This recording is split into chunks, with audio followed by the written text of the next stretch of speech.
खारगे जी, Sharad Pawar ji, Uddhav Thackeray ji, Stalin जी, चंपाई सोरेन जी, कल्पना सोरेन जी, तेजस्वी यादव जी, फरूक अब्दुल्ला जी, प्रकाश अंबेडकर जी, महबूबा मुफ्ती जी,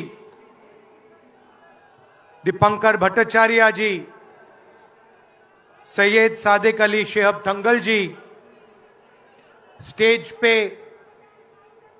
India alliance के वरिष्ठ नेता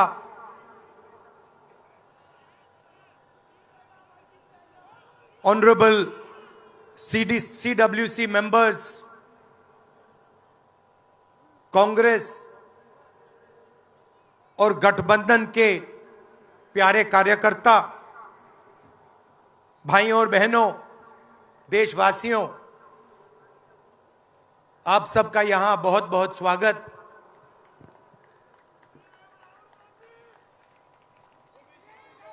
पिछले साल कन्याकुमारी से कश्मीर तक हमने यात्रा की।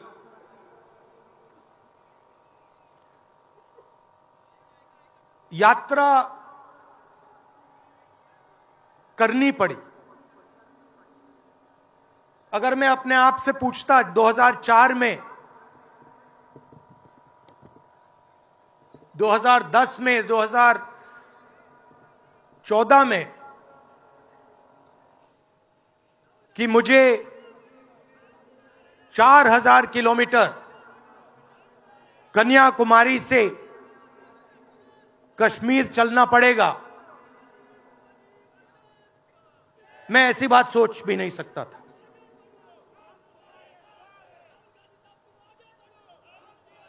ये यात्रा, शांत हो जाएं,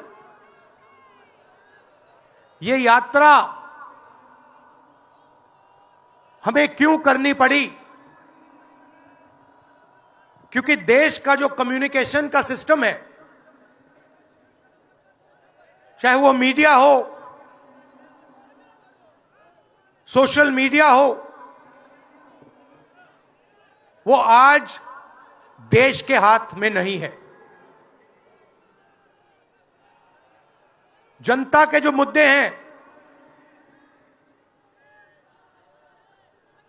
बेरोजगारी, हिंसा, नफरत, महंगाई, किसानों के मुद्दे,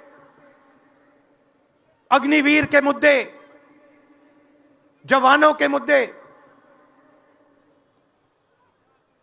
वो मुद्दे आपको मीडिया में नहीं दिखाई देंगे। तो हमने ये यात्रा करनी पड़ी क्योंकि और कोई चारा नहीं था। देश के ध्यान को पकड़ने के लिए विपक्ष को 4000 किलोमीटर, और सिर्फ राहुल गांधी नहीं चला, यह गलतफहमी में मत रहिए कि ये राहुल गांधी चला है। सब पार्टियों के, सब विपक्ष के पार्टियों के लोग चले, सब नेता आए, हिंदुस्तान का पूरा विपक्ष इन यात्राओं में शामिल हुआ। शरद पवार जी आए, उद्धव जी आए, तेजस्वी आए।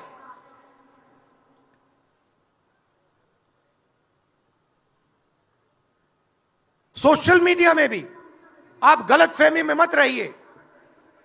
किसी ने कहा कि सोशल मीडिया एक रास्ता है, सोशल मीडिया रास्ता नहीं है। उस पर भी कंट्रोल है।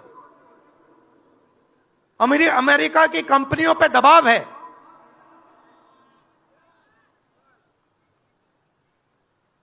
तो काफी डिस्कशन होता है कि हम बीजेपी से लड़ रहे हैं।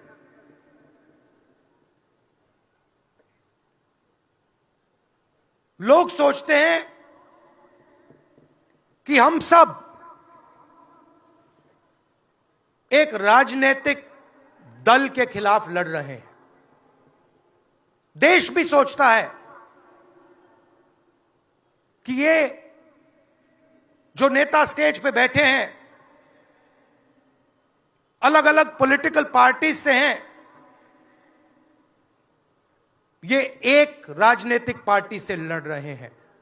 ये सच नहीं है, ये गलत है। हम राजनीतिक पार्टी से नहीं लड़ रहे हैं और यह समझने की जरूरत है। हिंदुस्तान के युवाओं को यह बात समझनी होगी। कोई और कहता है ये सब लोग एक व्यक्ति के खिलाफ लड़ रहे हैं, नरेंद्र मोदी के खिलाफ लड़ रहे हैं। नहीं, हम एक व्यक्ति के खिलाफ भी नहीं लड़ रहे हैं। ना हम बीजेपी के खिलाफ लड़ रहे हैं, ना हम एक व्यक्ति के खिलाफ लड़ रहे हैं। एक व्यक्ति को चेहरा बनाकर ऊपर डाल रखा है।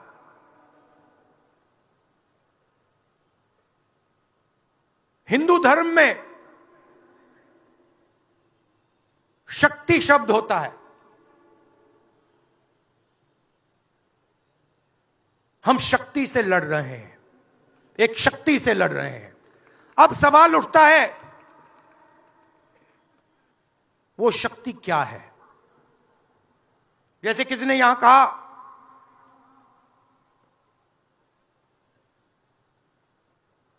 राजा की आत्मा ईवीएम में है। सही है, सही है। राजा की आत्मा ईवीएम में है।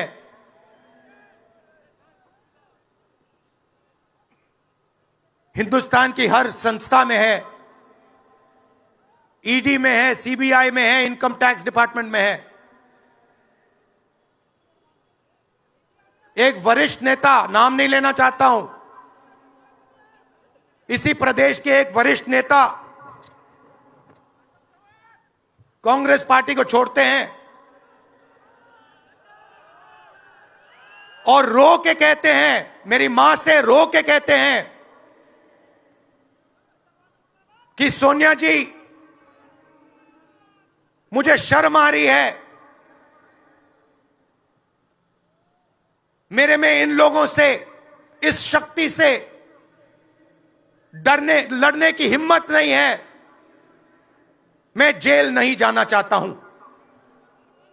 और ये एक नहीं है, ऐसे हजारों लोग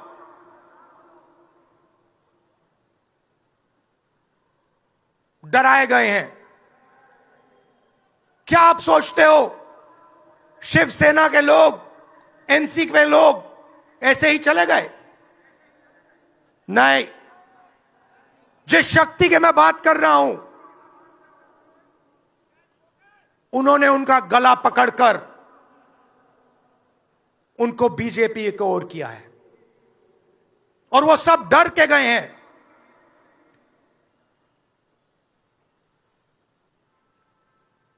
चार 4,000 किलोमीटर चला, उसके बाद 6,000 किलोमीटर मणिपुर से महाराष्ट्र, मुंबई, धारावी।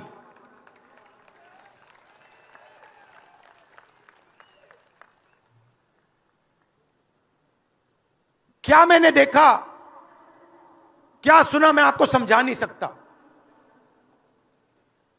शब्दों में नहीं बता सकता मैं आपको। बोल रहा हूं तो बात याद आई, मेरे पास एक युवा आता है, जीप पर कूदता है, सिक्योरिटी वाले उसको मारते हैं, दबाकर मारते हैं, तब भी वो आता है, हाथ पकड़ता है, आंख में आंसू, मुझे कहता है राहुल जी मैंने 3 साल हर रोज सुबह रनिंग की, पुलअप्स की, पुशअप की, दंड बैठक, सब कुछ मैंने किया। मेरे दिल में देशभक्ति थी। मैं चाहता था कि मैं लद्दाख में जाकर, ठंड में जाकर, ठंड में कांपूं, देश के दुश्मनों के सामने कांपूं, और एक दिन अगर मौका बने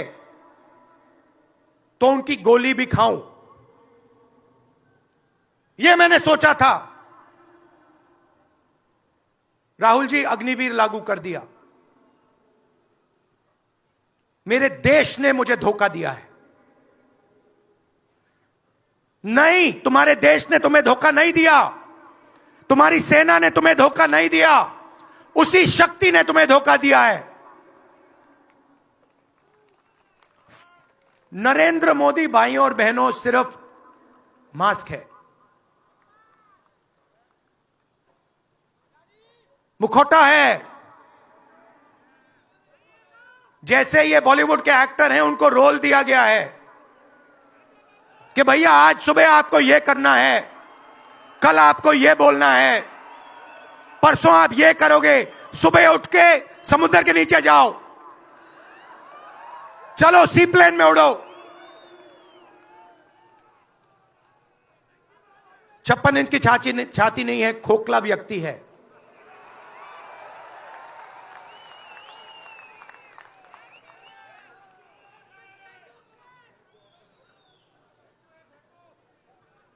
धारावी को देखिए आप। मुझसे पूछा गया कि ये जो यात्रा होगी कहां से कहां होगी। मैंने सोचा, एक बात क्लियर थी, मणिपुर से शुरू होगी। क्यों? वहां पे इसी शक्ति ने सिविल वॉर का माहौल बना रखा है। भाई भाई को मार रहा है, गोली मार रहे हैं, तो शुरुआत तो वहां से होगी। और फिर मैंने सोचा, अगर हिंदुस्तान को नया विजन देना है तो यात्रा धारावी में खत्म होगी। यह हुनर का कैपिटल है, हिंदुस्तान के टैलेंट का, स्किल का, हुनर का कैपिटल है। और इनको यहीं से, मुंबई से, इनके घरों से वही शक्ति इनको उठाकर बाहर फेंक रही है।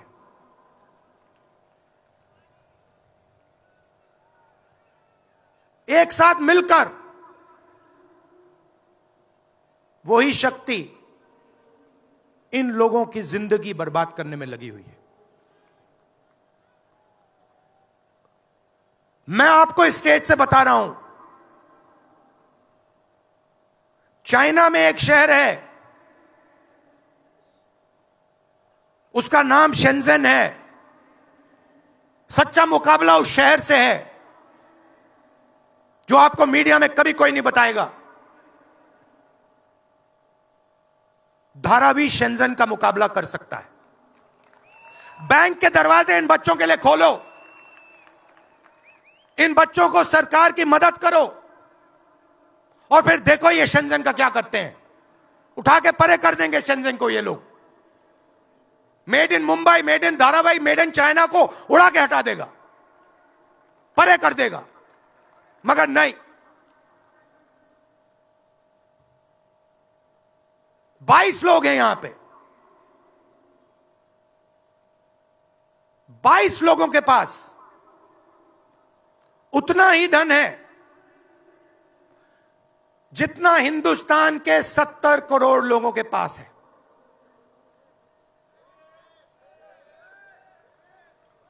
हिंदुस्तान में इंटरनेशनल एयरपोर्ट खुलवाने के लिए साल लग जाते हैं। 10 दिन में शादी के लिए इंटरनेशनल एयरपोर्ट खुल जाता है। वो ठीक है, कोई बड़ी बात नहीं है, अगर 10 दिन में शादी के लिए खुल जाता है वो ठीक है, करना है करो, मगर बाकी हिंदुस्तान में भी तो खोलो, बाकी प्रदेशों में खोलो। इन्होंने क्या गलती की है?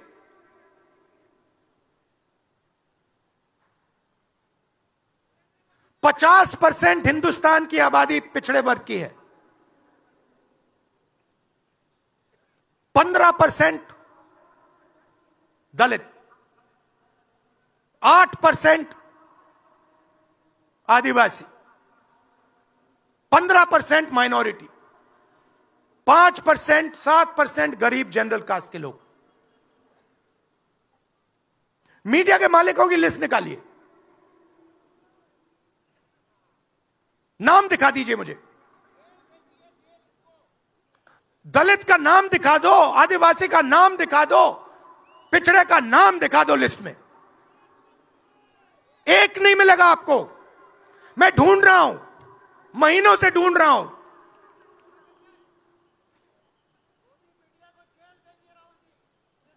इनकी गलती नहीं है बेचारों की। जैसे मोदी जी मुखौटे हैं, जैसे उनका रिमोट कंट्रोल इनका भी है।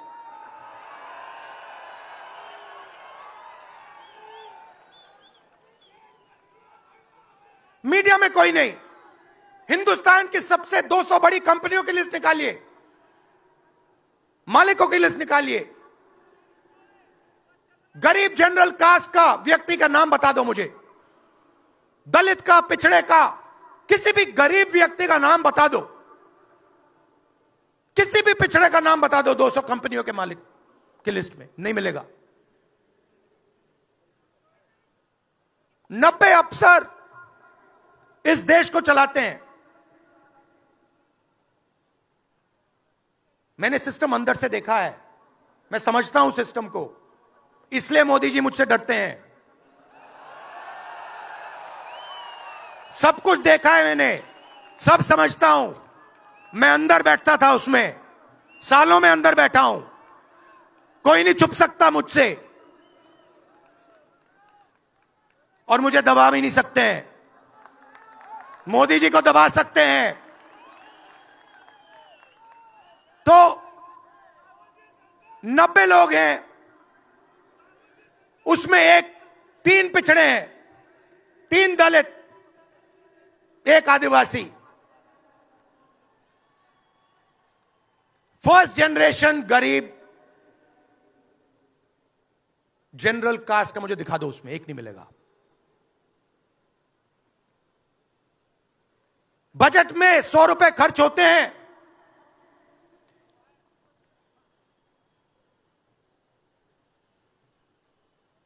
पिछड़े, दलित, आदिवासी सबको मिला दो, 6 रुपए का निर्णय लेते हैं। पॉलिसी कहां बनती है? पॉलिसी ये 90 लोग बनाते हैं, उसमें 200-300 और जोड़ दो,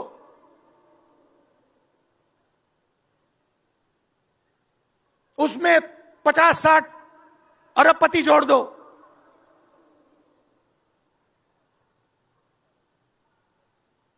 यह है सच्ची शक्ति जो हिंदुस्तान को चला रहा है,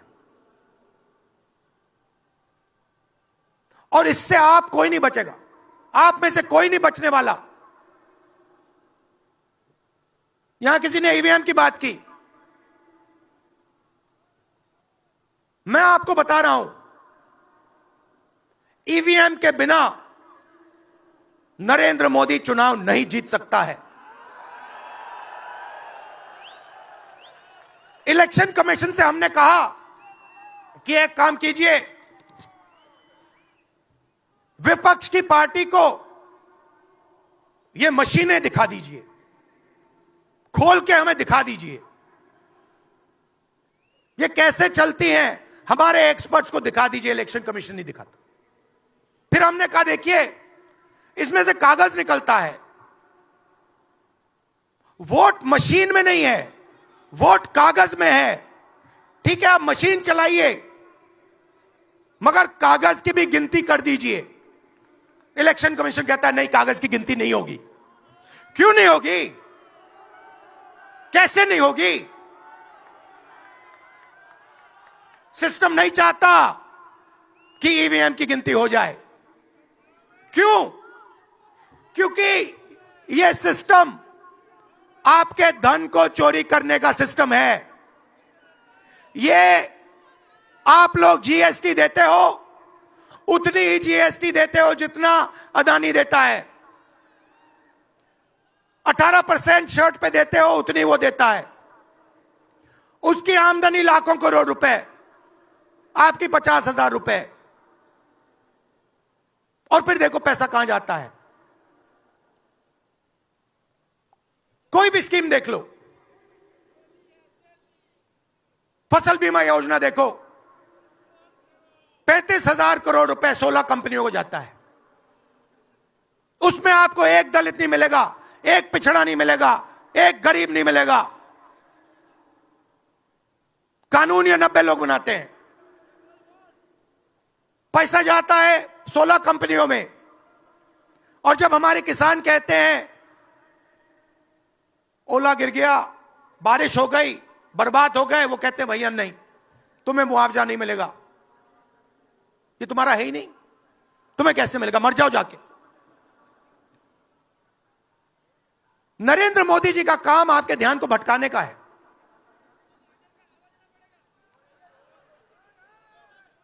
कभी आपसे कहेंगे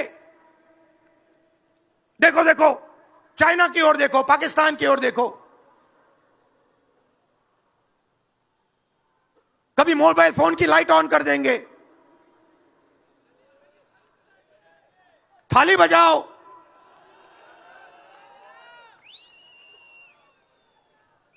कभी कहेंगे देखो मेरा अपमान कर दिया, जैसे अभी किसी ने उनकी पत्नी के बारे में बोला, अब कहेंगे देखो मेरा अपमान कर दिया, ध्यान भटकाने के लिए। अब देखना होगा।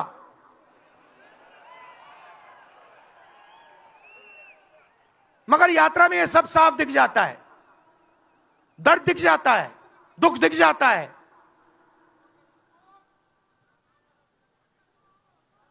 चालीस साल से सबसे ज्यादा बेरोजगारी हिंदुस्तान में आज है। मीडिया में आपको एक मिनट के लिए नहीं दिखता।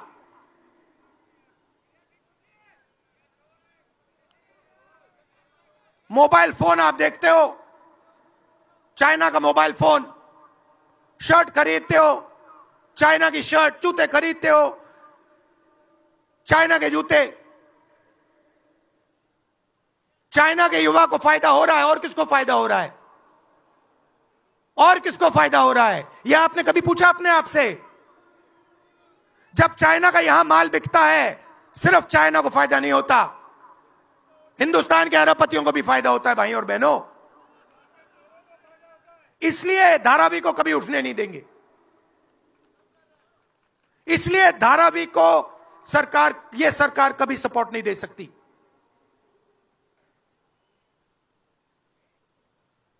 पूरा सिस्टम कंट्रोल में है।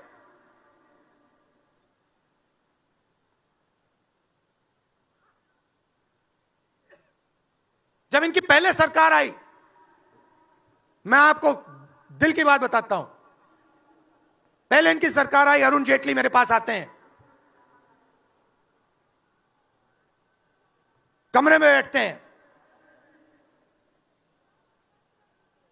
और मुझे कहते हैं राहुल, ये जो लैंड एक्विजिशन का मामला है,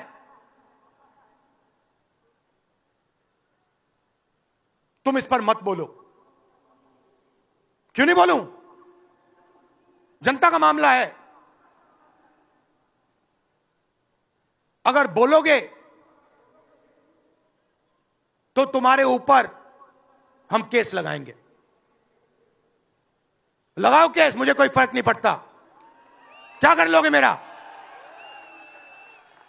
ईडी वाले आए, 50 घंटे बैठा दिया।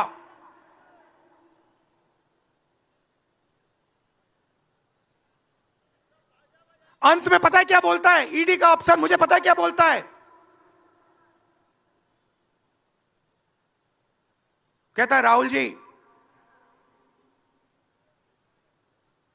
आप किसी से नहीं डरते हो, आप नरेंद्र मोदी को हरा सकते हो।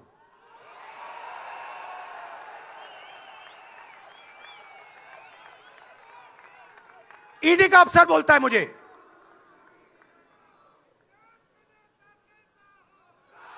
मगर मैं राहुल गांधी नहीं हूं। आप ये मत सोचो कि मैं राहुल गांधी हूं। आप ये मत सोचो कि उद्धव ठाकरे हैं। ये नहीं है, ये हिंदुस्तान की आवाज है। आप देखिए, हर प्रदेश से यहां लोग बैठे हैं। हर व्यक्ति ने अपनी यहां बात रखी। स्टालिन जी ने अपनी बात रखी, सोरेन जी ने अपनी बात रखी। ये हिंदुस्तान बोल रहा है। नरेंद्र मोदी जी की मीटिंग देखिए, वहां सिर्फ एक व्यक्ति बोलता है।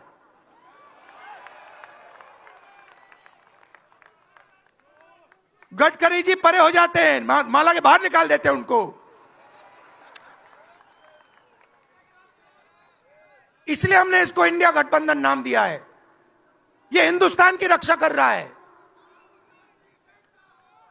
ये सब लोग डरे नहीं हैं। ये सब लोग उसी सिस्टम का मुकाबला कर रहे हैं। आज नरेंद्र मोदी के पास भ्रष्टाचार की मोनोपोली है।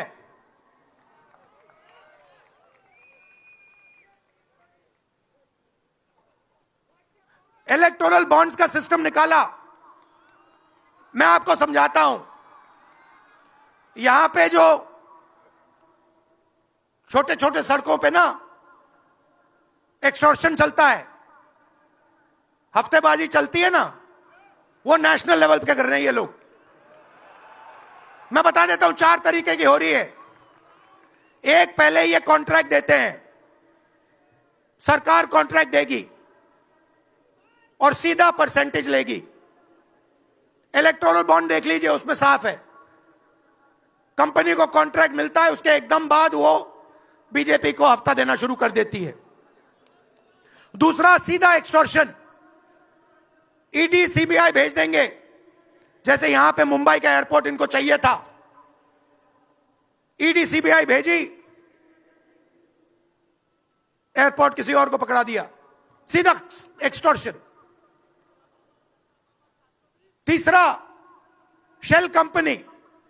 जैसे यहां भी किसी ने कहा, अंबेडकर जी ने कहा, कंपनी की प्रॉफिट ही नहीं है और उससे ज्यादा पैसा वो बीजेपी को दे रही है। और चौथा, कॉन्ट्रैक्ट देने के पहले पैसा दो, कॉन्ट्रैक्ट लो। देखिए, मैं आपको एक बात कहता हूं, यहां मुंबई में किसी भी गुंडे को आप सीबीआई, ईडी और इनकम टैक्स पकड़ा दो, ठीक है? वो हो रहा है, वो ही हो रहा है। एक व्यक्ति ने इनको पकड़ रखा है, उनके पीछे एक और शक्ति है, वो कह रही है भैया आप देखो, हमें ये एयरपोर्ट चाहिए। आपका एयरपोर्ट मुंबई का एयरपोर्ट है ना, आपने तो देखा। सीबीआई की इंक्वायरी हुई और उसके एकदम बाद मुंबई एयरपोर्ट अदानी जी को मिल गया। तो मैं आपसे कह रहा हूं कि इससे आपका नुकसान हो रहा है। नोटबंदी की, जीएसटी लागू की, जो हिंदुस्तान का रोजगार का सिस्टम था उसको खत्म कर दिया। चाहते हैं कि यहां सिर्फ 20-25 कंपनियों का राज हो। चाहते हैं कि ये जब छोटा धंधा चलाते हैं, सब्जी बेचते हैं, छोटे छोटे दुकानें चलाते हैं, चाहते हैं ये सब खत्म हो जाए। और एक के बाद एक इनको खत्म कर रहे हैं। स्मॉलर भी, मीडियम मैन्युफैक्चरिंग जो है उसको सबको खत्म कर रहे हैं। यही लोग तो चाइना का मुकाबला कर सकते हैं। जो स्मॉलर मीडियम इंडस्ट्री है वही तो चाइना का मुकाबला करेगी, वही तो देश को रोजगार देगी। उस नींव को उड़ा रहे हैं। और आपको खड़ा होना पड़ेगा। आपके बिना काम नहीं बनने वाला। आप हो भारत माता, आप सब भारत माता हो, और आपकी जिम्मेदारी बनती है, हमारी जिम्मेदारी है, मगर देश के युवाओं की भी जिम्मेदारी बनती है।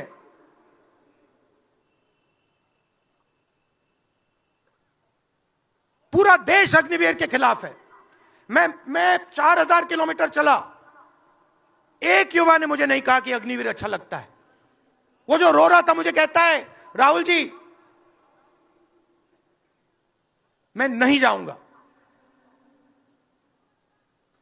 मैं नहीं जाऊंगा, मैं अग्निवीर नहीं बनूंगा। और फिर मुझे कहता है, राहुल जी जहां पे पहले हम दौड़ने जाते थे वो सब खाली पड़ा है। यात्राओं से मुझे बहुत सीखने को मिला, दर्द भी हुआ, चोट भी लगी,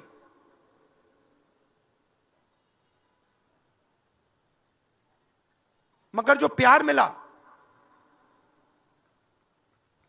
दिल से जो प्यार मिला,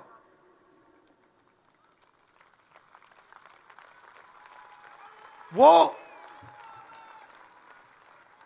उसका कोई मुकाबला ही नहीं है। मैं कह नहीं, बता ही नहीं, समझा नहीं सकता आपको। और जो भी आप मुझसे करवाना चाहो, जहां भी आप मुझे बुलाना चाहो, मैं आपके लिए और इस देश के लिए हाजिर हूं।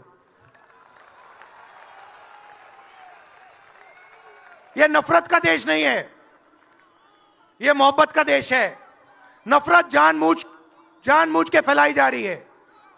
नफरत इसलिए फैलाई जा रही है कि आप अपना ध्यान इधर उधर करो और आपके जेब में से आपका पैसा लूटा जाए, छीना जाए।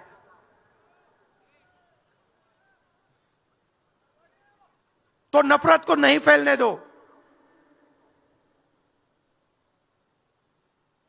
जैसे यात्रा से मैसेज निकला, हिंदुस्तान के दिल से मैसेज निकला, नफरत के बाजार में मोहब्बत की दुकान खोलो। यह हमारे सब महापुरुषों ने कहा है। गांधी जी ने कहा, बुद्ध भगवान ने कहा, राम जी ने कहा, यही कहा। अगर राम का, बुद्धा का एक ही मैसेज है, नफरत के बाजार में मोहब्बत की दुकान खोलो। धन्यवाद। धन्यवाद।